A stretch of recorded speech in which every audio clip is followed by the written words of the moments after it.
So why don't we so why don't we set this up? Why don't we do a little intro about ourselves?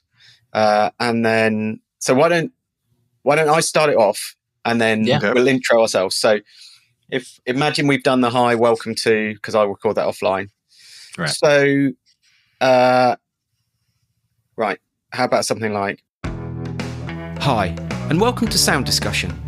Each episode we discuss a music topic which we have all had first-hand experience with.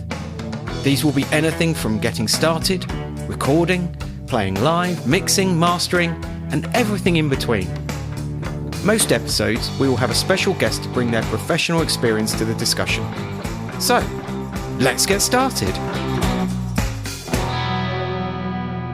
So I'm here with Nate and Neil. It's the first ever episode. How are you all doing, guys? Great. Doing good. Fantastic. Obviously, nobody knows who we are. So why don't we do a little round the table, introducing ourselves and, why we started this in the first place, and then go from there. And I'm just going to go in order of my screen so I can see Nate. How you doing, my friend? Why don't you do a little background on you and we'll go around the group. Right on. Hi, I'm Nate and I live in Cleveland. It's a beautiful place to live and it's getting cold up here. So yeah, welcome to almost winter. I've been a musician pretty much my entire life, but the audio portion of it has been a new venture for me in the last 10 years. I've played violin since I was a kid, picked up a guitar in high school, as one usually does. And that kind of really solidified my love for songwriting and being in bands. That was my mainstay in college and post-college, was playing in bands. That's how I kind of tied my identity to music. And then right before I had a kid, so 2016, I finally wanted to get into the home recording thing. I knew plenty of people that had home recording rigs, and I had been in plenty of studios. But up until that point, I always felt like it was something that I wasn't able to do. Kind of unattainable. And I don't know why. But for whatever reason, I said, you know what? Now is the time. I'm getting ready to have a child and I don't want to play in bands really anymore. So I invested in some basic startup equipment, really basic stuff, like literally a 2-channel interface and an SM57 type of thing. And it just kind of started from there. And I can't stop. I love doing this. I love recording. I love producing music for other people. And this podcast kind of came from that. So yeah, that's a little bit about me. Neil? Nice. I'm Neil Merchant. I'm from sunny Florida. Not cold. Not cold. Not cold at all. No, I'm wearing a jacket. It's because it's cold inside. Because we like our air conditioning. I've lived in Florida my whole life, in Tampa, Florida. And my journey has been all over the place with music. Let's start from the beginning. I started playing the trumpet in the 4th grade. Yay. And then I moved to piano and then guitar and fell in love with like grunge, alternative rock, 90s rock music. I know it's not everybody's favorite, but it's my favorite because that's what I grew up listening to. And I wanted to play Come As You Are so bad on the guitar. I had no idea what I was doing. I was playing with my thumb, the notes on my left hand, and it's just wanting to just had that hunger to learn how to play guitar. And then I was in growing up in middle school and high school. I was in so many different like just stupid bands, but I was in bands. One of them was called Merde, which is shit in French, and we sounded like shit. We were a hardcore rock band, yeah. But my claim to fame in that era was we used to open up for local bands. One of them made it big, Under Oath. They're kind of a metal band. None of the members are the same now today, but that's my claim to fame. We also, but yeah, I played in like metal bands throughout like the late 90s, and then I got married.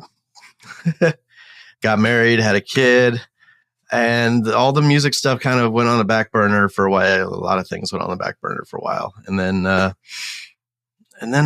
found I just wanted to record a song, and I think that's how we all kind of started. It's like, hey, how do I record this song? I've got a song, I want to record it. I will never play that song for anybody because it's terrible. But yeah, could you imagine you're like playing your first song that you recorded? But I looked it up. I started investigating how to do it. I came across Graham Cochran, 5 Minutes to a Better Mix, and I'm like, that just looks cool. I want to do that, right? And then I came across Joe, and they're talking about buying an interface. So I went to Guitar Center, bought a 2-channel M Audio. I don't even know what it was, just a piece of junk, but it worked. And I bought a cheap, I think $40 condenser microphone. And before that, I think I was using just some other microphone that I had laying around. But I got into it. It came with Pro Tools SE, which was like, you didn't even have a mix window version of Pro Tools. It was just the tracks, and you had a limit of 8 tracks. Only one of them could be an instrument track. And I recorded the shit out of that thing. I just kept recording. And that's where I learned. I just kept watching YouTube videos. Oh, I want to try that trick that Graham just did. Oh yeah. And then it took me on a journey of upgrading studio. And this was back in, I think, 2012, maybe 2013, all this, maybe 11. I don't remember, somewhere around that time.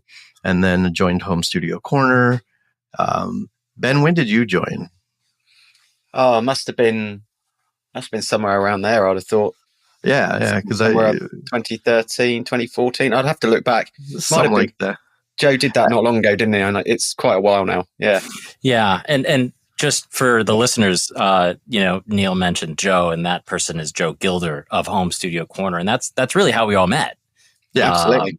That's we all found our way to that community, and it stuck, for one reason or another. I know that I found Joe through YouTube videos, and he was the first person that made sense. With, drinking from the YouTube fire hose, he was the first person that made sense, and it clicked with me. So yeah. Yeah, I also got into dueling mixes for a while. That had really opened up my mixing abilities, and that was I wish they were still doing that. That was so much fun. Dueling mixes. It was a cool concept for sure. Yeah, absolutely. And I remember the first time I got to meet Joe Gilder and Graham Cochran in Tampa. They had like a dueling mixes meetup, and I won a microphone. Oh, that's cool. Nice. Yeah. So yeah, like it was just a really cool experience. And then I had taken a couple trips to Nashville to hang out with him a few times, and just for vacation. And then we all met up in Nashville. We did this past May. May of 2023, which was really good. It was so cool nice to meet everybody and all of you. Yeah, it was a great meetup. Yeah, and that's where we got the idea for this podcast. Sure is. Sitting in a bar drinking beers. That was how it all came. As most ideas tend to come out on a literal bar napkin. Always. Ben, so tell us about yourself. What brought you to this community? What brought me to this community? So I grew up in a county called Hampshire in England, and I figured out very quickly that instruments were really complicated because they had notes and chords and stuff. Whereas if I picked up some drumsticks, that is by far the easier option of that. Turned out, it's going to sound terrible, it turns out I was all right at it, did okay, picked it up really quickly. I was so lucky. My parents bought me a drum kit when I was 11. And then put up with the incessant noise that brings, even with tea towels over every drum head. And, it's just noisy. And And then I had drum lessons. I actually, and I'd recommend this for anyone, I joined the Hampshire Youth Orchestra and learned the discipline that is playing drums in an orchestra. You play what is written when it's written it, and you don't play when it says you don't play. And that was really eye-opening in there are times where a drummer shouldn't do anything. Right. And then I've just played drums ever since. So that was when I was 11. I'm now 50, still playing drums, still doing all the things that drummers do, tapping on every surface that I can find just to annoy my wife. And my legs if there isn't a surface to tap on. So, that's basically me. I've been lucky enough to record in some lovely places along the years playing drums. And then about 12 years ago, I fell into mastering, and because so growing up, I'd always wanted to record my own songs and didn't play any instruments, didn't know how to do it. Back then, getting a computer to work with no latency, so you can press a key on a MIDI keyboard and it comes out in real time with a sound, was horrendously complicated. Not today, very simple today. So I never really got there. One of my best friends growing up had a studio that actually had bands come in, 8-track, 2-inch recorder, 16-channel desk. Spent a lot of time in there figuring out how that worked with them. Also, my drum kit lived in there for a bit because it was a handy place to go and practice. And then, as I say, I fell into mastering because I'd created a song and then I didn't really know what happened from that point. And I sort of started looking into it, and I found Ian Shepherd, who is one of the best mastering engineers, certainly in the UK. He has a brilliant home mastering masterclass that I took 12 years ago, and never looked back. And now I do mastering most of the time for people all over the world, and then drums when it comes up. So that's me. And you're brilliant at it. Yeah. As the Brits would say. The mastering and the drumming. Yeah, the drumming, I would say, I'm okay as a drummer. I know there's way better drummers out there than me, and that's sure. There's way better anybody out there, yeah. Right? I mean, mastering is the bit that I've really fallen into love with. Really, I just find it I love the process of getting something, and then usually by small steps, you can just change it to be something else. I think that's the interesting thing about our journeys as musicians, in that you figure something out and you think, that's incredible. I'm incredible. I'm a genius. And then you quickly realize that you're not none of those things, but it makes you want to step forward and keep going and reach that next level, that next achievement. Mm-hmm. At least it was for me. I kept going, and I just wanted to keep learning those new things. That was what propelled me forward.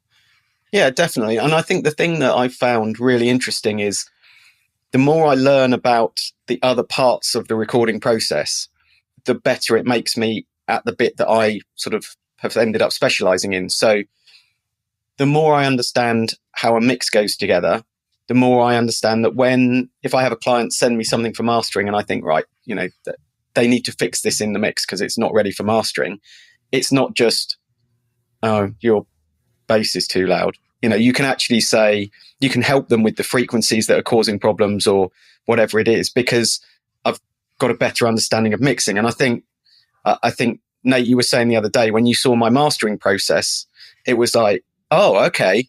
Then right. When you're mixing, you can do some things that help that last step of the process. Well, yeah, I've always been intrigued by mastering. It's not something I want to do, but I think that from a mix perspective, there are things that a mixing engineer can learn as sort of pre-mastering steps, right? Because we've all been taught or have heard of top-down mixing, applying things on your 2-bus, your mix bus, your 2-mix, whatever you call it. Mm-hmm. And those are sort of like pre-mastering steps. Those are things that you're doing to the stereo track that you could technically say you could leave for mastering, right? To complete a mix, doing all of your processing to your individual tracks is really all you need to do to mix a song, to balance it. Anything beyond that, you could that's say, what well, mixing, that's for the mastering engineer. But to really get your song, your production, your mix, whatever, to that final step, to where a mastering engineer only needs to maybe adjust the volume and some very minor tweaks, like that is something that I've been trying to get to. That's a point I've been trying to get to in my mixes, and I'm not there, but it's fun and it's exciting to interface with a mastering engineer, to work with them and figure out how they listen to things and take those nuggets of wisdom and apply that to my mix. That's exciting for me. And probably a definite topic for an episode. Yeah, because it's one of the things that I always struggled with mastering was I'd always screw it up. I'd always screw up my mix. Make it worse. I'd make it worse. I'd be like, oh, I got this mix really good. Now it's time to sit down and master it. And then I go to master it, and it's like, it sounded better when I mixed it than when I. So I just slap a limiter on it and throw it out there for the world to hear. But but when I started having Ben master my stuff, I was, oh, that sounds better than my mix. Oh, I'm glad I had him do that. Right. That sounds better in my car now. How did they do that? It sounds better, and I didn't know it could sound better. And sometimes it's also and sometimes it's also like somebody else hearing your song. Like if you're working on the song from beginning to end, you're only stuck in your like point of view of the song. And sometimes you don't see the flaws, right? And so like having another person work on your song, it gives another perspective of it. And usually if you work together, you can get the song sounding really, really good. I think that's definitely a takeaway for every step in the song creation process. You know, if you've written a song, if you're a songwriter and you've written a song, to then work with a producer will bring more to that song than you can bring on your own. That immediate second pair of ears of, yeah, it's good, but what if we stepped into the chorus like this? Or whether it's however that is. And then again, when the producers put it together and works with a mix engineer, the mix engineer will then bring look, we can throw the reverb for the backing vocals far out to the side, you know, and give it some depth and front to back depth as well as side to side. So, and then again, once the mix is done, then the mastering engineer, it's, as you say, it's all about those extra pair of ears. And it's one of the things that I really loved about Home Studio Corner, just touching on Home Studio Corner again. Sorry, Joe, hug. Well, we're definitely have to have him as a guest. Well, we'll have to get him on. Yes. Otherwise it would be rude. Absolutely. He'd find it rude if we didn't invite him. One of the things I loved immediately was, so when I first started writing my songs and trying to get people to play instruments that I can't play, so that's everything but drums, I reached out to Simon Karlstad in Sweden, amazing guitarist, to play guitar. The guitar track he sent back was not what I had heard in my head at all, but was fundamentally better than what I heard in my head, because a guitarist had approached it like a guitarist instead of like a drummer thinking he knows what a guitarist would play.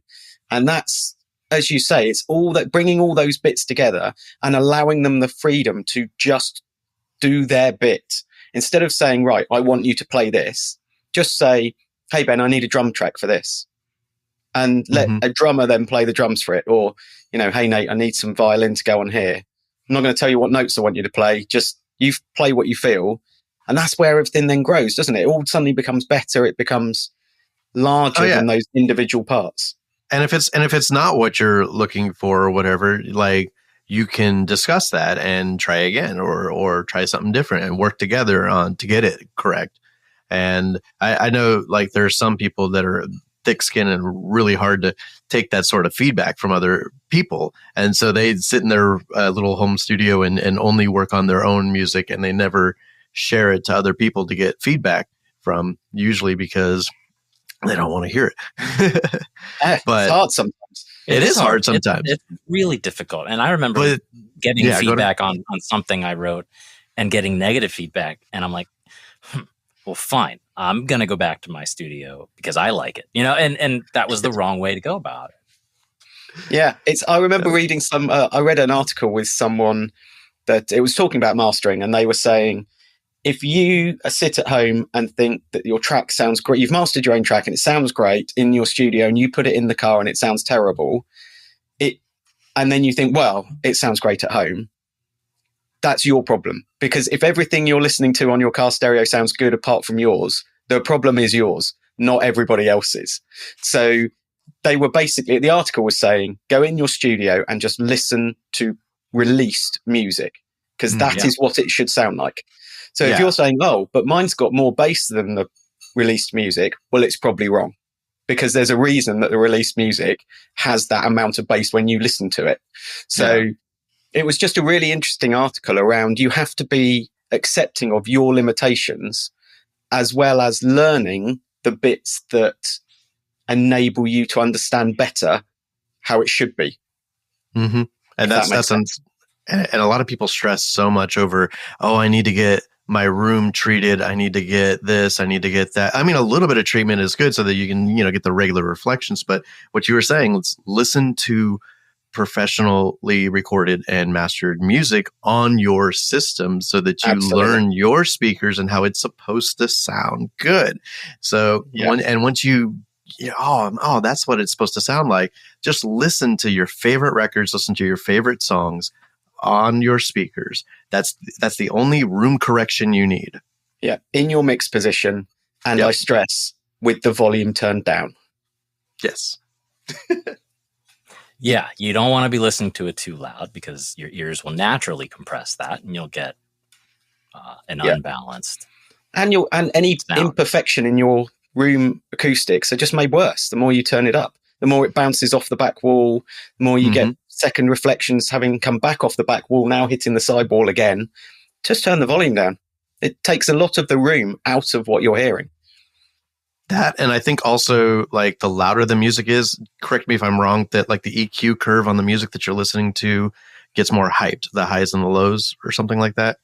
Yeah. So if you're listening to the more loud you turn music, it up, it's going to sound good. But yeah, the more you turn it up, the better it sounds. I've used air quotes there because it only sounds better because it's louder. It doesn't actually sound better. Well, that plays into another whole topic that we'll dive into, which is compression, right? The mystical art of compression, and the fact that adding a compressor sometimes makes things sound better because you're simply just turning up the volume. Yeah. Mm-hmm. Yeah. There is. And all those YouTube videos of comparing equipment, ABCing something, and it's just a little bit louder, so it sounds better. So you get that impression that something sounds better when really it's just louder. Doesn't sound any better. Steven Slate plugins. Sorry. We're gonna have to edit that bit out. I'm sorry. He's never coming on now. We lost that guest. It is true though that I think one of the first things I learned many, many years ago was the importance of level matching what you're trying to listen to, because I was amazed at the difference 1 dB will make to your ears. You can not move the EQ at all, turn it up 1 dB and play them. You won't notice it audibly being louder, but your brain will tell you it sounds better. And you haven't done anything apart from turn it up. I think Ian Shepherd's got a video on it somewhere, or it might have been Joe did a video on it where that's all he did. Just turned it up 1 dB, played it back, and it sounds better. It doesn't, obviously. It's exactly the same. Mm-hmm. But yeah, these are all great topics that I think we'll cover in future episodes. I know we walked through a few of them when we were getting this together, which looking forward to doing them all. They all sound. I think the thing and I'm speaking for all three of us, but chip in, guys, when you do. I think the thing we wanted from this podcast was just an honest discussion about a topic each time, with no bias about, it's whether it's level, whether it's gain staging. There's no, you're right to do it, you're wrong to do it. It's more, this is what it is. This is what it does. This and is also, how we would use it. And Right. but that we're not saying that's the right way to use it. We're saying that's how it works for us, because for everything, there is no right way. If you get an end result that is a great song, well mixed, well mastered and released, nobody cares how you got there. No one cares what equipment you used to make it. No one cares which plugins you had or guitar you used. They just hear the final result. And so I think that's what we all wanted to sort of do in each episode, wasn't it? Just have that. Yeah. Hey. And also from 3 different perspectives too. Like we've got the mastering engineer, drummer, and we've got the music producer, mix engineer. And then I do live music, so I could kind of chime in with that too. Yeah. You know. And hopefully we have the honor of having a guest with us on some episodes who might be an expert in their field on that topic. So that is something, I think that Ben said it best, that is definitely something that we want to get out of this podcast. And it's not a matter of right or wrong. It's not a matter of do this, don't do that. It's presenting the arguments on either side of that topic and letting you, the listener, decide, well, here's the information. Is this what I want to do? Or is this how I want to go about something? Or maybe I thought that this was the way I want to do it, but now with this new information, I'll try something different. Yeah. And I don't think there'll be any one of us saying you have to go out and buy this piece of hardware. You have to go out and buy this.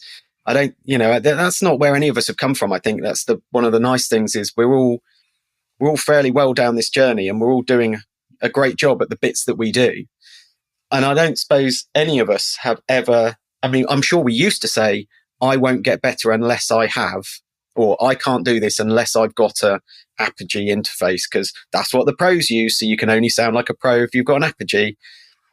None of us are there anymore, are we? I mean, no. I think we've all in my early days, yeah, all of us in our early days. But I think now we've all got past that, and it's like, actually, if you've got a $350 Les Paul, you can record a brilliant guitar track with it. If you're a good because the musicianship and the songwriting, that's what matters. Like if you listen to some of the records back in the 90s, and some of the I was watching an interview on Better Than Ezra's singer, and he's like, it's all about songwriting. He actually does songwriting on the side, and he's gotten a few Grammys and stuff like that from other artists and whatnot. But he was saying that, like, if you listen back to the recording and the mixing of our albums, it's absolute garbage. He's like, but it's the songwriting, like it's the hook, it's good living with you all. It's the catch, it's the hook, it's the songwriting. Wow.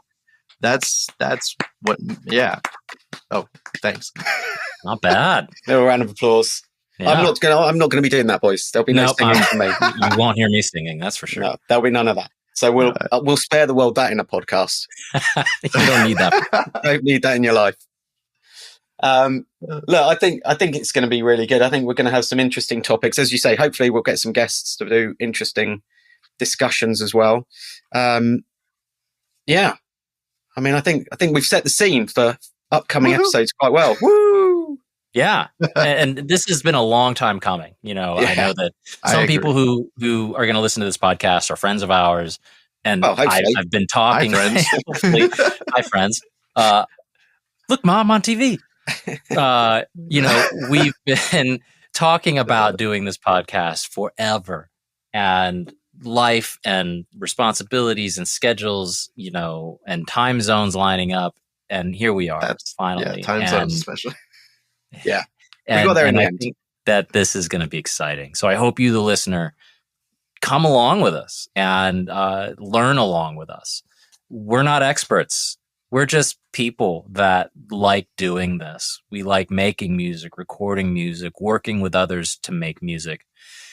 At the end of the day, it's art and it's subjective, and there's no right or wrong. Yeah. I mean, I don't like the new Beatles single. There we go. I said it. It's out there. No. I've only listened to it once. It sounds okay. I haven't internalized it yet. The drums and the bass sound very modern. Whereas, I thought that too. I thought that it you know what sounded I'm saying? Yeah. it sounded disproportionately modern and clean. But then you've got, you know, but it is a product of this era now, really. Yeah. You know, I mean, it's phenomenal technology. It's just Oh, incredible yeah. what they've been able Well, to do. with AI, with they what were we able can to do. separate the piano and from the voice. Yeah, on Yeah. just a cassette recording. That's amazing. I mean, what other bands can we resurrect from the dead now? Right, All of them, basically. That sounds scary. Well, that's another podcast topic for sure. Yeah. Did you? I'm going to put you on the spot now, Nate. Did you have that list of topics that we thought we might cover? I can get it really quick. Yeah. I mean, I don't worry. I can always edit this out.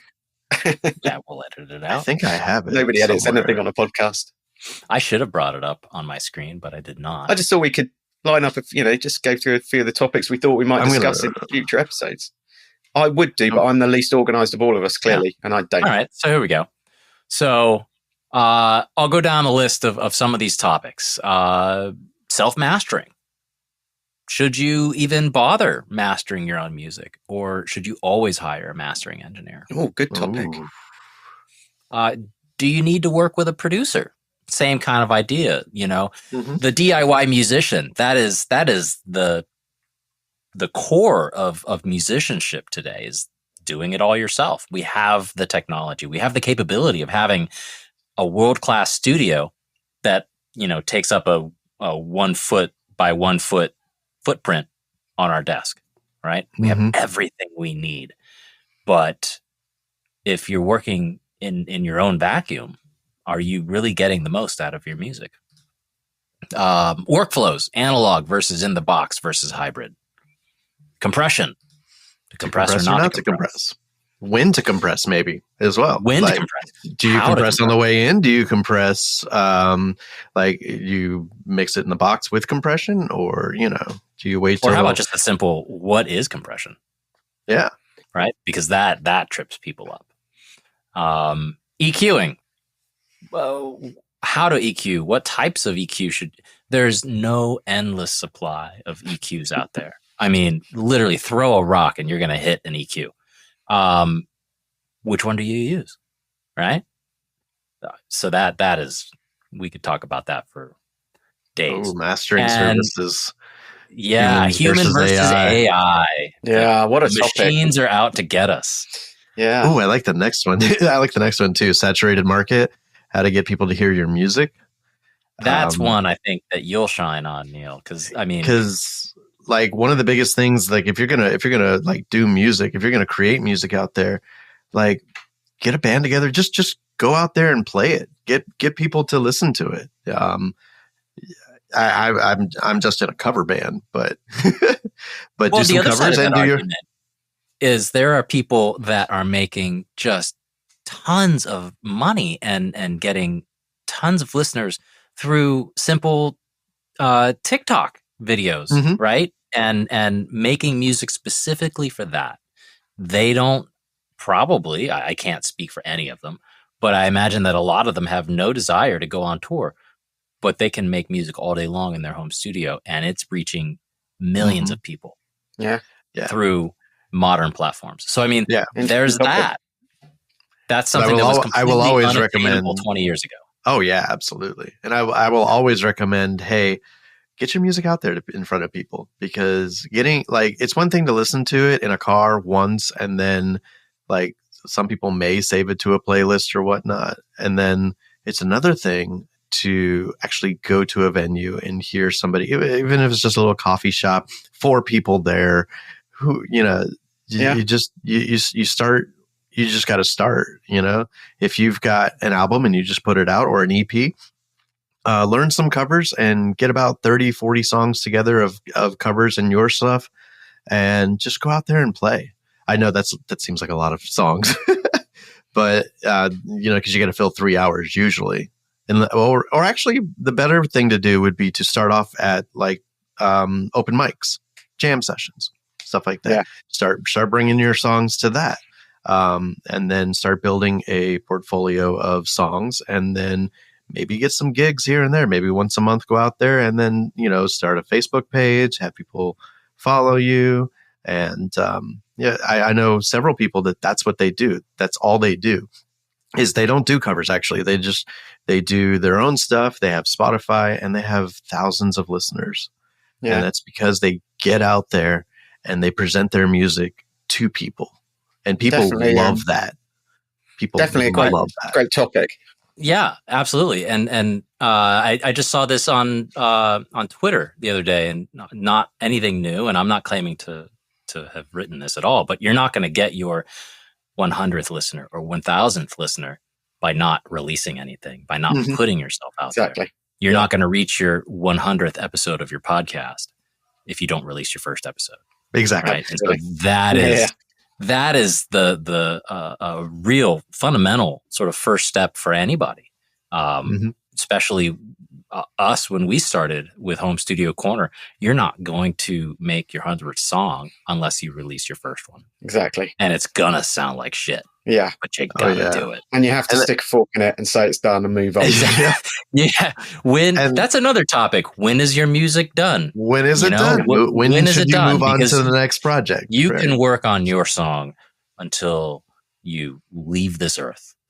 What is it? When is it done? Yeah. I totally agree. Yeah. I mean, the great thing is we've got lots of topics that we can go through, and I mean, it'd be great if people are listening to the podcast and have got a topic they want us to talk about. I'm sure there's a way they can write in. We have a new email address, right? We have an email address. Oh, look at you boys. I told you were organized. We'll put the email address in the show notes, and you can send us a line. Tell us what you think of the podcast. Do you love it? Do you hate it? What do you want to hear? Because we're open to suggestions. The email address is sounddiscussionpodcast@gmail.com. Drop us a line. We'd love to hear from you. Very slickly done, my friend. Very nice. Nice. My radio days are paying off. Yes, I guess I forgot that part about myself.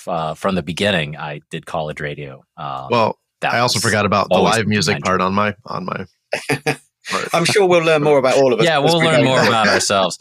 But I think for the first episode, I hope the listener and all of us, I hope we enjoyed this, because I definitely want to keep doing this. And I hope that you, the listener, want to keep joining us. However often we release this, I guess we haven't determined that yet. Monthly, bi-monthly, probably not weekly. Almost certainly not weekly. Almost certainly not weekly. Let's put a fork in that one. Yeah. I hope you come back. I hope that you find this discussion to be entertaining, educational, fun. Other adjectives you'd like to include, drop us a line in an email and let us know. Yeah. So what are we calling this podcast? Sound discussion? It's called Sound Discussion. Nice. Yeah, I didn't know if we wanted to call it two beautiful blokes and a Florida man or something. I think we'll stick with Sound Discussion. Yeah, I think it's that's what it says on the tin. Yeah. Good try, Neil. Yeah. All right. Well, I guess that brings us to the end of episode 1. Probably Listener, wraps it up. Thanks for joining us. Ben, Neil, thanks for flying in virtually to this platform here. Looking forward to it. It's going to be good. We'll get this. I'll get this all edited. We'll sound great in the end, boys. Don't worry. All right. The wonders of editing. Gotta love it. Nice. All right. I guess that's it. Okay, that's it. Thanks for joining us. All right. We'll see you guys later.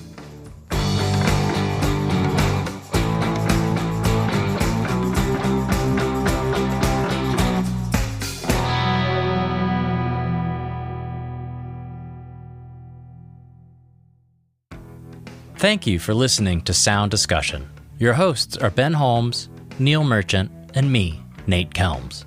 Our theme song is composed and recorded by Jojo Timmerman. You can find us on the internet at sounddiscussionpodcast.com, or you can drop us a line at sounddiscussionpodcast@gmail.com. Additional show notes for this episode can be found on our website or in the description area of your podcast player.